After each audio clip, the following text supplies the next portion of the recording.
Welcome to Epic Begins with One Step Forward, the podcast that reveals how to plan, achieve, and enjoy the journey of creating epic results in your life, business, health, and relationships. Here's your host, best-selling author and motivational speaker, Xander Sprague.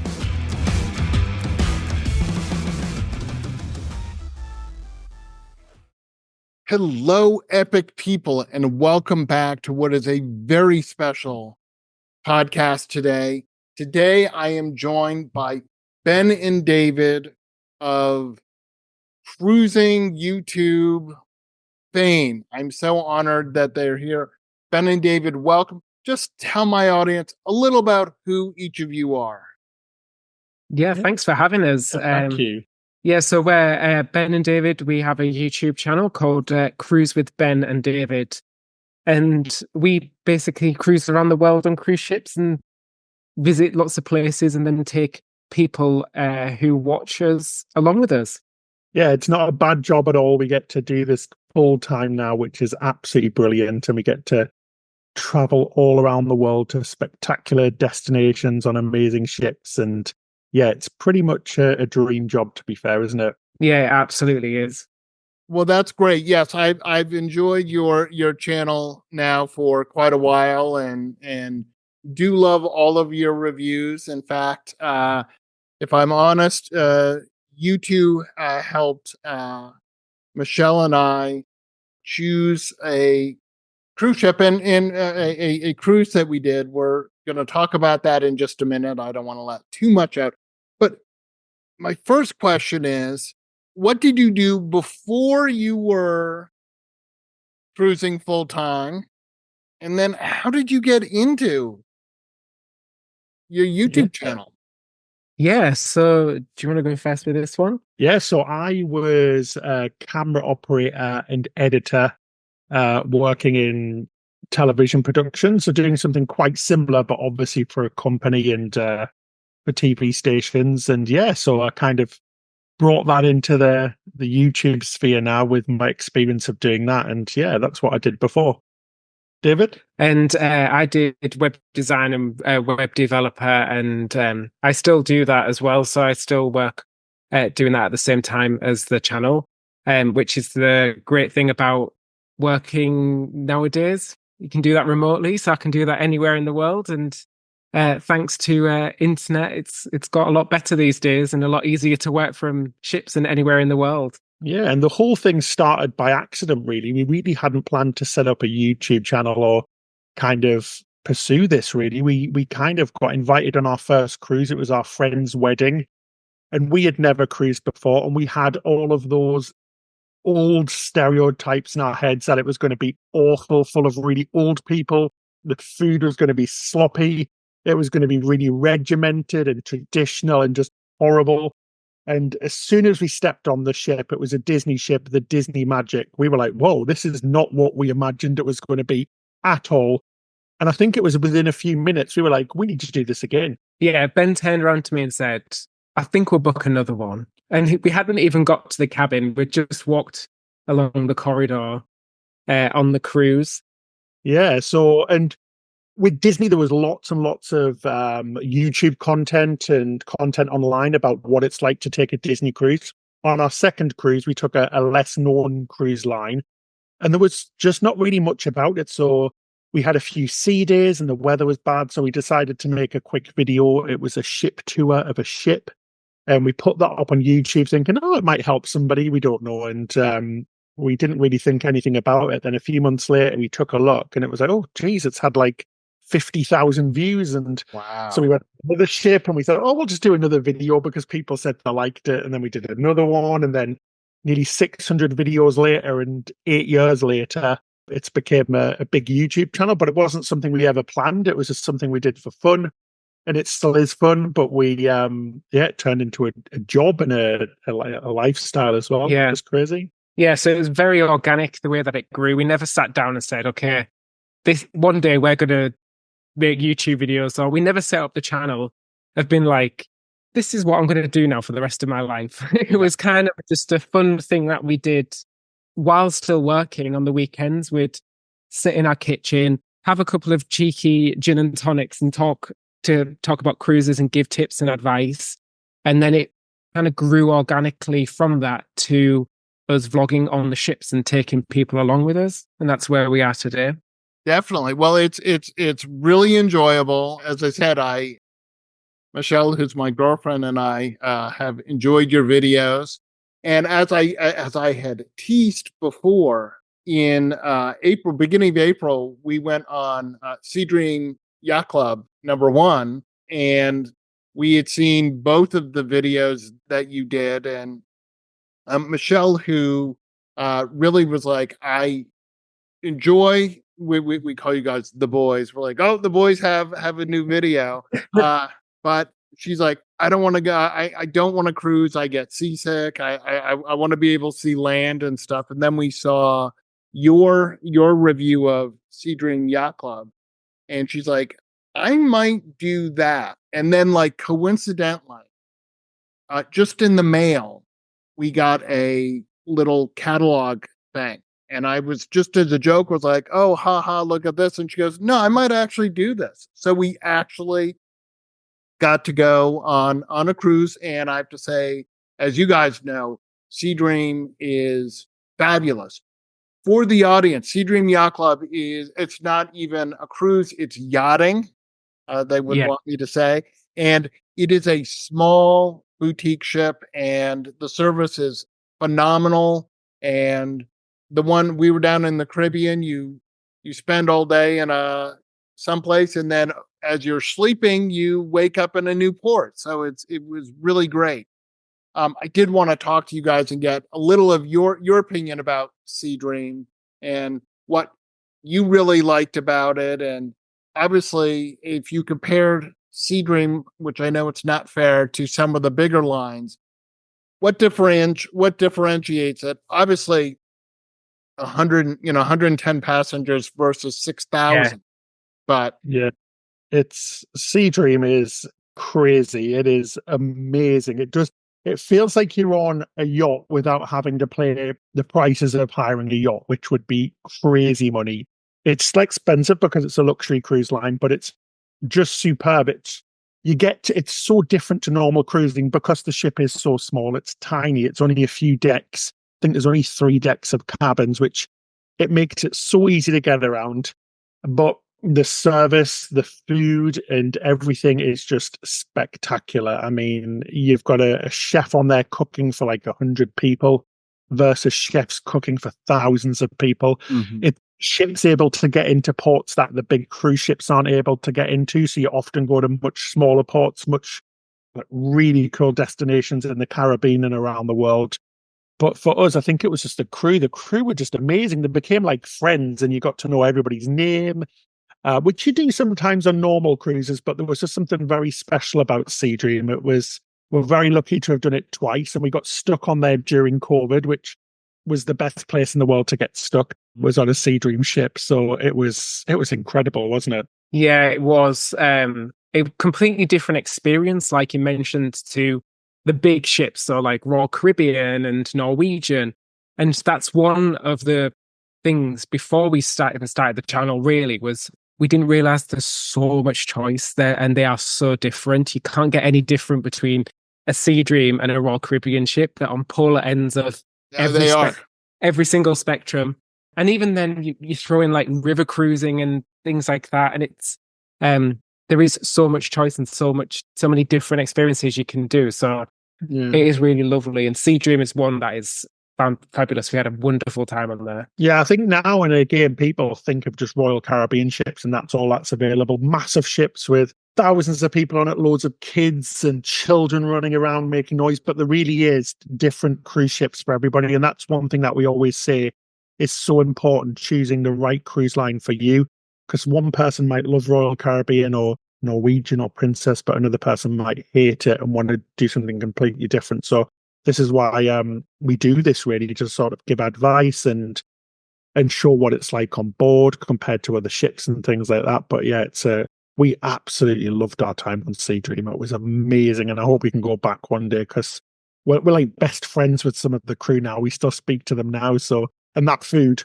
The food was The amazing. food was amazing. Yeah, the So, food. Yeah, food was incredible. Well, I got to say that when I got on board, I had we're all trying to. I know you guys talk about trying to eat well and stuff, and sadly, I had some bad spinach and was having some GI issues, and I thought I'm gonna have to get off the ship. This is like we hadn't even left. We weren't leaving till like 10 at night, and it's like 6 o'clock, and I'm like, I'm like, this isn't going well. But I called the ship doctor. He came in and he's like, no problem. I'll set you up. Fix me up. I was great. The food was, they tailored the food to what I needed. I just needed some bland food for a couple of days.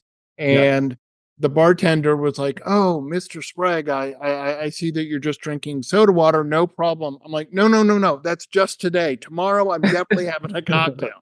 Trust me. Yeah. So, Yeah, but no, I can't say they're a small ship. They're very small boutique ships. You get that really personalized service where they'll just do anything and everything they can to make you have a great time. absolutely. And the excursions were like so much fun, and yeah, I mean the whole thing. And I can't wait to take another one. So it was funny. You started off talking about how you thought about cruises and stuff, and the only two other cruises I did were one with my mom and one with my dad on Holland America. Oh yeah.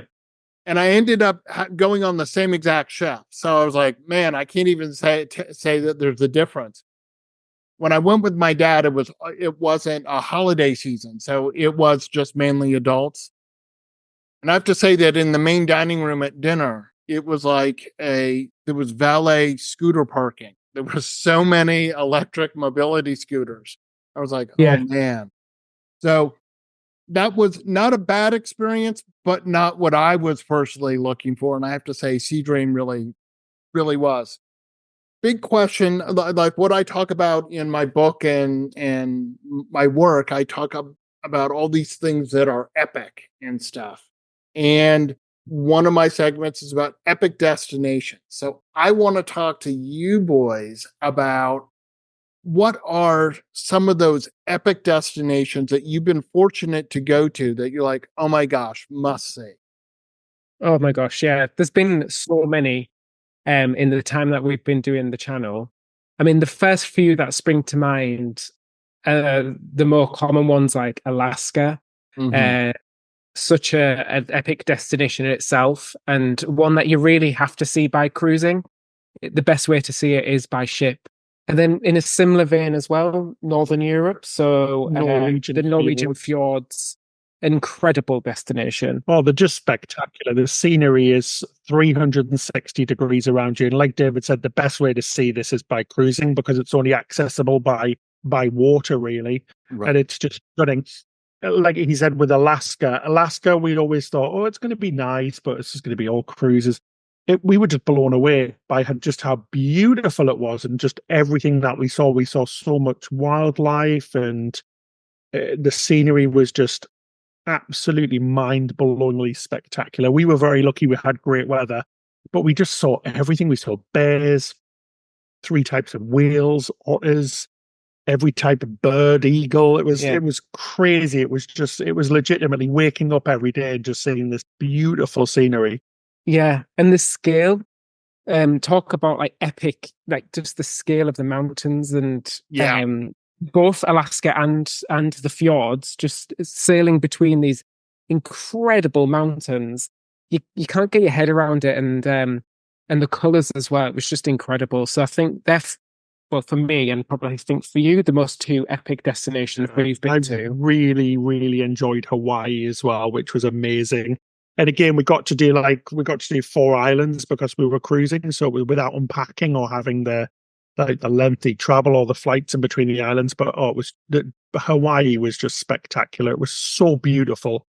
I mean, I'm a massive Jurassic Park fan and movie fan, and so many movies have been filmed there. And to see it in real life was not disappointing at all. I was worried I was going to be disappointed by what I thought it was going to be like, but the scenery again was just absolutely spectacular. all of those beautiful green hills and the gorgeous water, and the people were amazing as well. That was a big thing about Hawaii, that the people were just so lovely and friendly and welcoming, and it was just amazing. It was absolutely spectacular. I'll never forget it. I desperately want to go back to Hawaii again and Alaska, because we did that. We were very lucky. We did those both on the same cruise. So we did a cruise that took in Hawaii, then we sailed across the Pacific for a few days, which was really cool, and then arrived in Alaska, which was such a difference in climate and scenery and culture. It was such an amazing cruise. I think it was called the Fire and Ice Cruise. Yeah. Which was amazing. And it was just absolutely the most amazing cruise ever. It was 16 days. That whole trip was an incredible The whole trip was such a good experience. It was amazing scenery, amazing food, just everything was beautiful about it. It was just epic.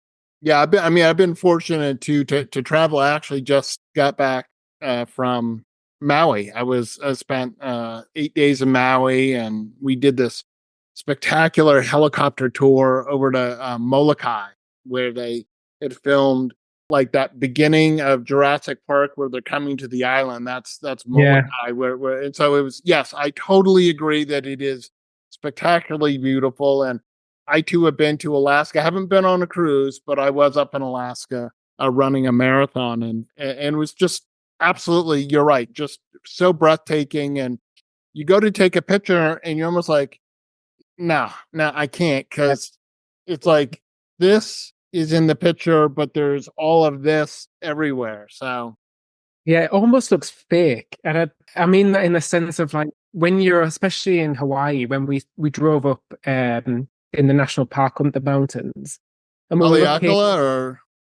were looking down at where they filmed the waterfall scene from Jurassic Park, so we could see that in the distance. So this was in Kauai. And we were just, and almost because of the colours and like the mist that was in the air, it looked like a fake backdrop from a movie. It didn't look real at all, and I couldn't get my mind around what I was seeing. Yeah, if that makes sense. It was just so picturesque. The colours were incredible, and just the size of everything was just awe-inspiring. It was incredible. Plus, it's just so far from home. For us, it's the other side of the world. So it takes 24 hours nearly to get there. So it was so cool to be so far from home and experiencing something completely different. Absolutely. I wanted to know, have you guys done any cruise? I haven't seen any, but have you done any cruises to Africa? No, we haven't. We've been to Africa before. We've been before. We've been to Cape Town and Johannesburg, and Nigeria, Ghana, and a few other places, but we haven't taken a cruise there, but we'd love to do that. I think that would be really cool. Definitely. Where haven't you gone yet that you want to? Well, quite a few places, actually. Definitely want to do the South Pacific. Yeah, there's kind of like one half of the globe we still haven't explored. Yeah, so we've got a big trip coming up later on in the year. We're going to be finally going to New Zealand and Australia. Nice. Doing a few cruises around there, which we've always wanted to do, which we can't wait to do. We want to do South America as well. We've never been to South America before. Yeah. And we've done a tiny bit of Asia. Yeah. But we've not done, again, it's so big. And we've done sort of a little bit of Southeast Asia, and I'd love to do more of Asia as well. So yeah, there is a big chunk of the globe we haven't explored yet. But definitely Australia and New Zealand, that's a bucket list trip that we have at the end of the year. We can't wait for that one. It's going to be awesome. Definitely. I look forward to seeing those videos. You guys obviously do lots of cruises. What are your feelings about the repositioning cruises, where you're obviously you might go from the Caribbean over to Europe, or I know you did Hawaii to Alaska, but I know you guys have had mixed. I've seen some mixed reviews of some transatlantic crossings. Lines, I'm not naming any, but yeah, we really love repositioning cruises, and the problems with the actual crossings are not usually because it's a crossing; it's down to the cruise line. But we just love them because they're exciting cruises to take, because you're going from somewhere different to somewhere completely different, the other side of the world usually. They're usually really good value as well. They're usually a lot cheaper than normal cruises. It's a great way not to have to take a flight somewhere quite far, which is.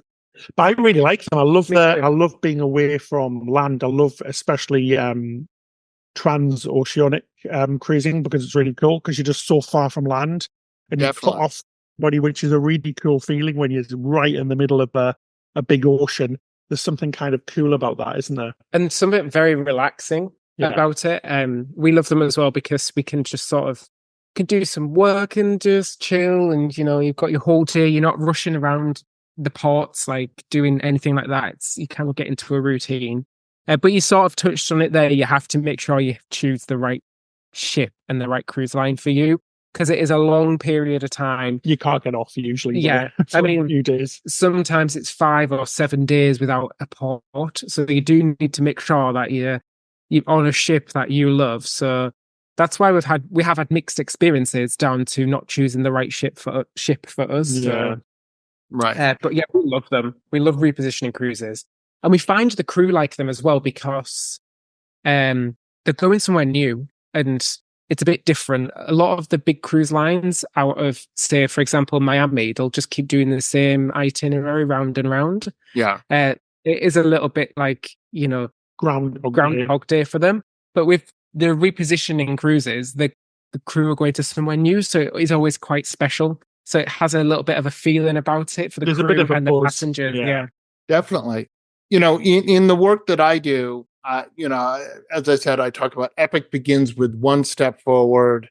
Man, you guys obviously, without necessarily intending, sounds like you took that one step forward and look at where you are now. When you look back, those first few steps, were you kind of nervous to do it, or was it just sort of like, oh, I guess this is what we're doing? It was a really huge decision to go full time from working for a company to working for ourselves, doing this as a living. I think that's the step we took, wasn't it? Yeah, it was a big step. It wasn't something we took lightly. It was something that we discussed for a long time, and there was risks in it as well because it could go either way. It could really work, or it could sort of die out in a few years and stuff. So we just had to really take a big leap of faith, really, and sort of just work hard to get where we wanted to be. And luckily, it's all worked out really well so far. So, but it was a big step to take it further, and because obviously nothing's ever promised, and with YouTube and things like that, it's kind of things can change in a day. So it was a big step, but probably the best step we've ever taken, I think. Yeah. And we've got to do so many amazing stuff because of it. And at the time, the channel was a lot smaller than it is now. So it was a big risk, but I think it got to the point where either it was fly or not, if you see what I mean. So we'd got to a point where we'd done as much as we could at that point for us both to be working full time. And Ben took a office job after doing TV and radio, TV production, like he talked about earlier. He went to work in an office as well, and that wasn't for you. So it was a step to get back into what you love. Oh yeah, well, absolutely. It's the best step we've ever taken, to be honest. It's luckily worked out. Yeah, well, I absolutely get it. As a being out on my own and out creating content myself, it is, and you don't know, and it's always funny how with social media and stuff, the things you think might get likes or views or comments don't, and the thing that you honestly just slapped up or just you're like, oh, I'm here, hold on, let me put up this Instagram post or something. So I personally have not found that, like, sort of, what do people want? I guess it depends on the day, Absolutely, yeah. It's so unpredictable. There is no like you, some things surprise us. We'll work really hard on something, we think, oh, this is going to be amazing, then people don't watch it, and then something that was kind of like meh, and we didn't put much effort into it, like, explodes, and it is crazy, and it can be just down to the day that the content's put up or the time. It's pretty crazy, isn't it? It's so unpredictable. Yeah, and it can get disheartening as well when you've put a lot of effort into, say, a video, you've really sort of, I've seen Ben like literally sweat carrying the camera and like really put a lot of effort into making this real beautiful piece of like cinematography video. And it doesn't do as well as a 15-minute thing where we're just sat chatting or whatever on our phone. You know, it can be disheartening, but at the same time, that kind of just comes with what we do, isn't it? You just have to expect it. And you always get the really nice comments from the people who really appreciate it, which is really nice. You always get one comment where you're like, oh, that made it worthwhile. Yeah. Because somebody enjoyed it. Definitely. So here's something that Michelle and I've been, gosh, we got to know. When you guys do the cabin tour, do you do that like right when you get, I don't want to reveal too many secrets, but do you do it like right when you get in? Because the cabin always looks spectacular. And I'm like, but I know that the cabins are not huge and you obviously got to unpack your stuff.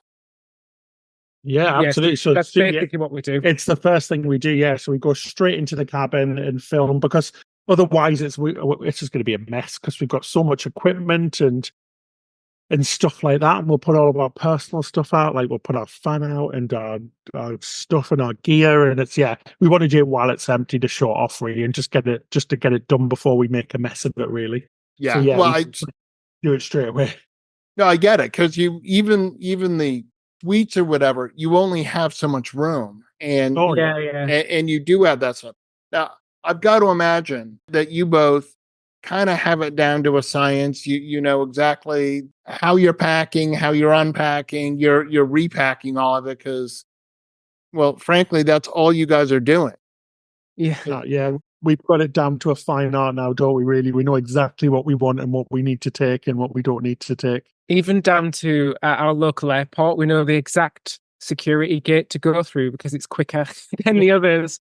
And we know we have a secret little waiting area that nobody really knows about. That we just go straight there and we can be through in 15 minutes. Yeah, we know the routine. The whole packing and unpacking and stuff is literally the most annoying thing, isn't it? Though, because you've got to get everything washed and put it all back again. It just feels like you're constantly packed, doesn't it? Which is quite funny, really, and ironing and stuff like that. But yeah, it does become quite. Yeah, it comes like the norm, doesn't it? Which is funny. Well, I think we have it down to a T now, and we have we've got our equipment down as well to what's manageable. We used to carry a lot more equipment. The things we take now, again, are a lot more manageable. We know what we do and don't use. Yeah. We're not taking 2 suits each anymore, and you know, towel pegs, all sorts of things. And practice makes perfect, I guess, dude. And the more we travel, the more we just think, you know what? All you need is passport, some money, your tickets, and that's kind of like everything else doesn't really matter. Really, you can get anything else anywhere else if you forget it. Absolutely. When we lost our luggage, the thing that we struggled to find most was socks. Yeah. That's the one thing I missed the most. With socks. So, Ben, I love your food reviews, but do you come up with your when you really like something? You every week you seem to have some new saying to say that you like it. Are those just off the cuff, or have you sort of thought ahead of, if something's good, I will say it? Yeah. It's a bit of a mix, really. Like we people have started to send us things to say now, which is quite funny. So I'll always try and get those in if I can. But yeah, it literally is mostly off the cuff, really. It's just crazy stuff that comes out of my mouth. I don't know where it comes from. And yeah, or it might be a few minutes later, I think of something. I'm like, oh, David, let me go back and just say that, because it was quite funny.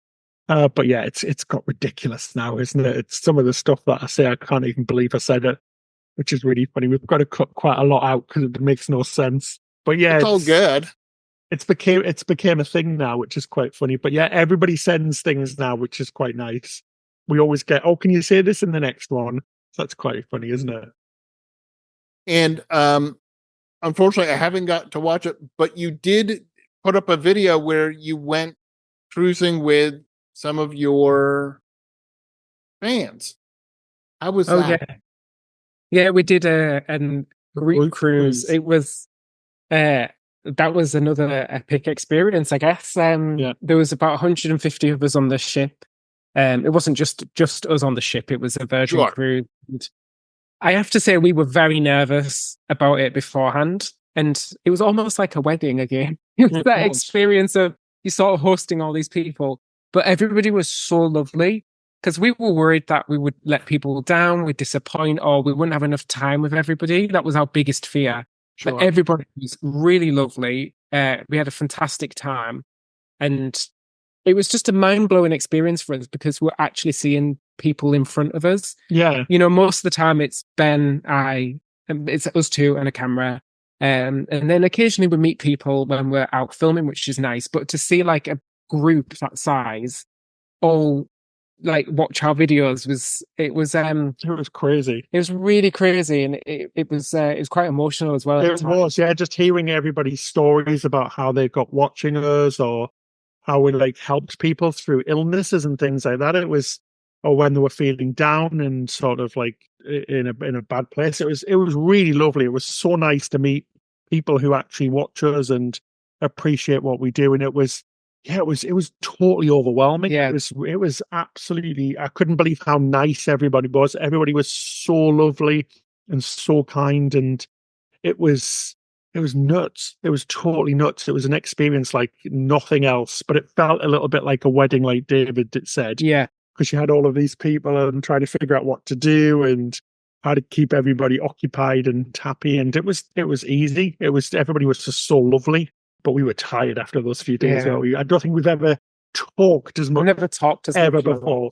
Like my mouth was hurting from talking so much and smiling because everybody was just so nice and like was saying lovely things.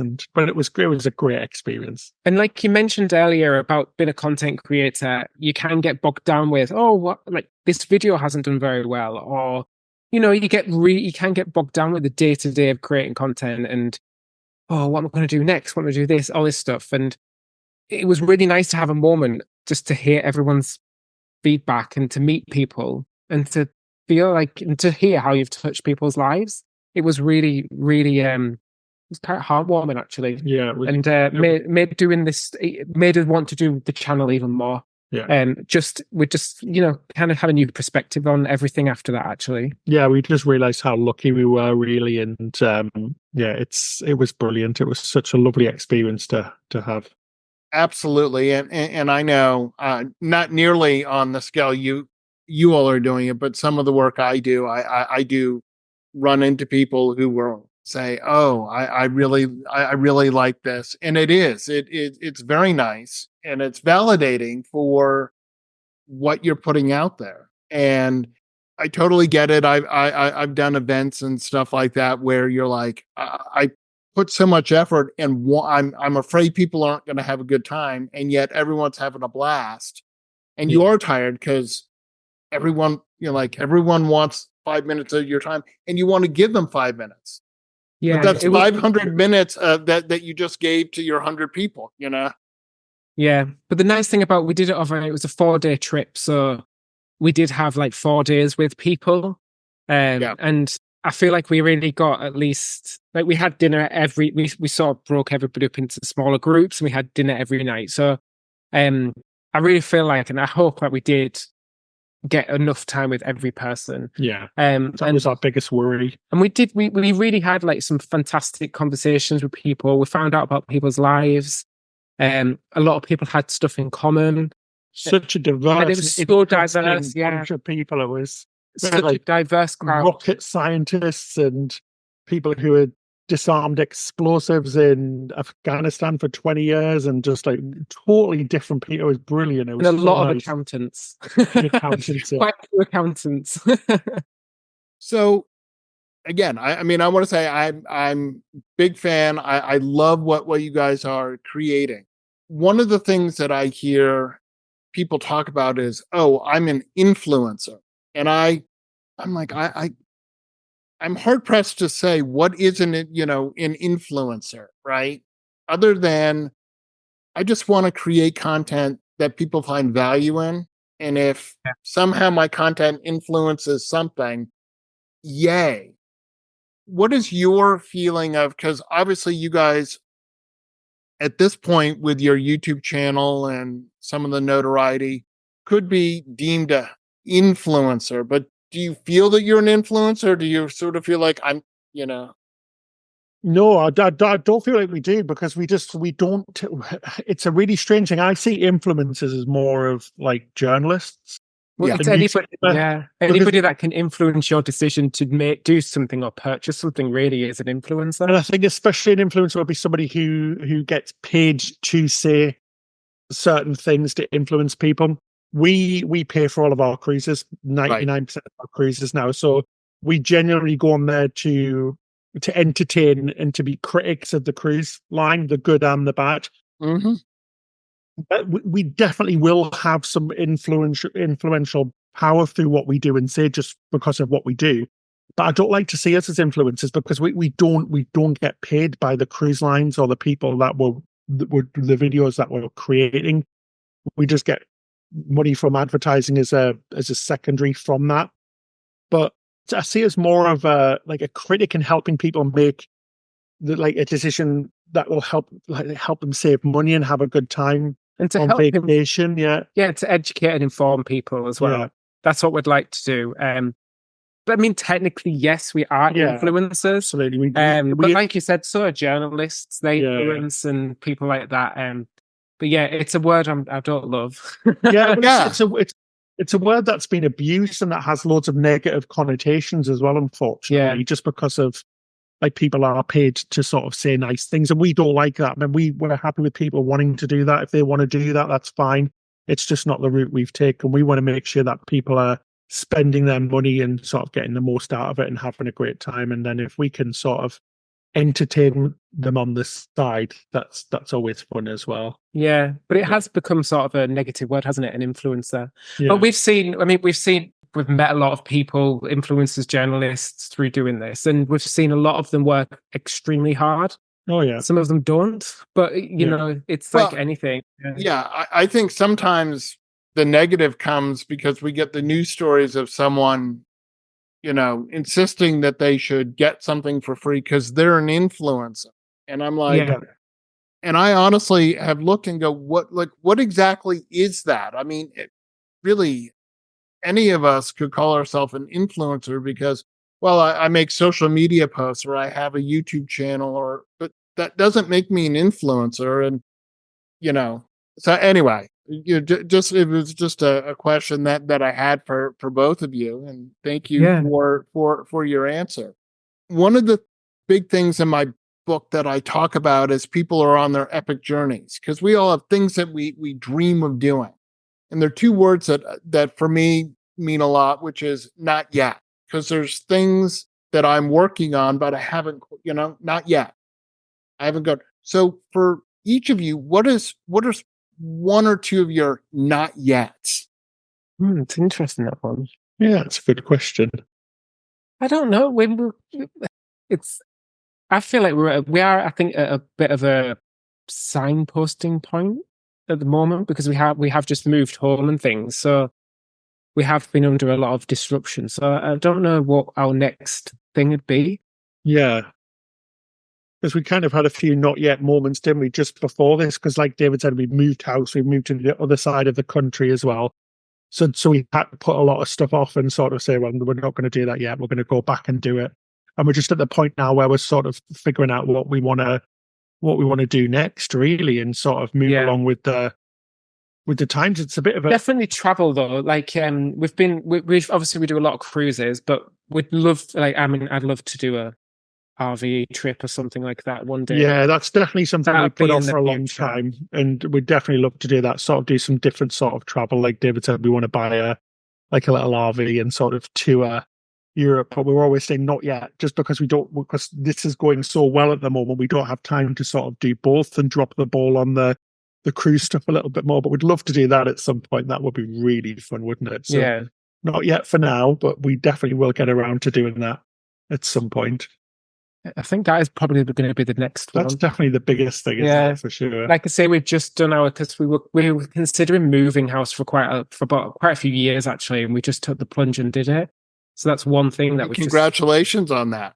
Thank you. Yeah, thanks. It's nice to finally be in a new house. So yeah, but then definitely I think the next not yet would be an RV, and then maybe I don't know. Who knows what's after that? What's next? Yeah.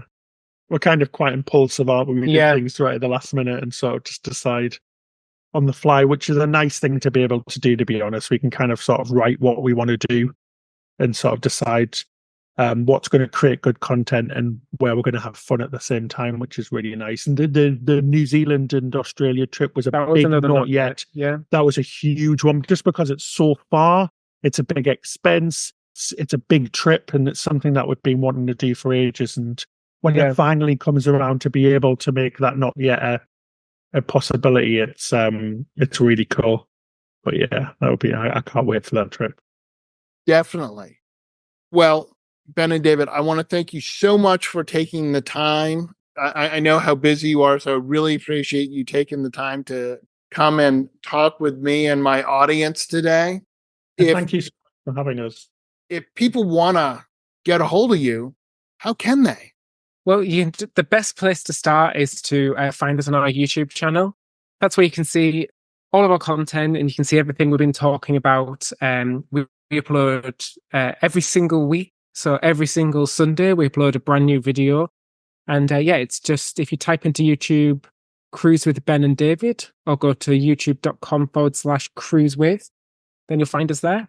And then we're also on all the other platforms as well. So Instagram, Facebook, all of that stuff. Of course.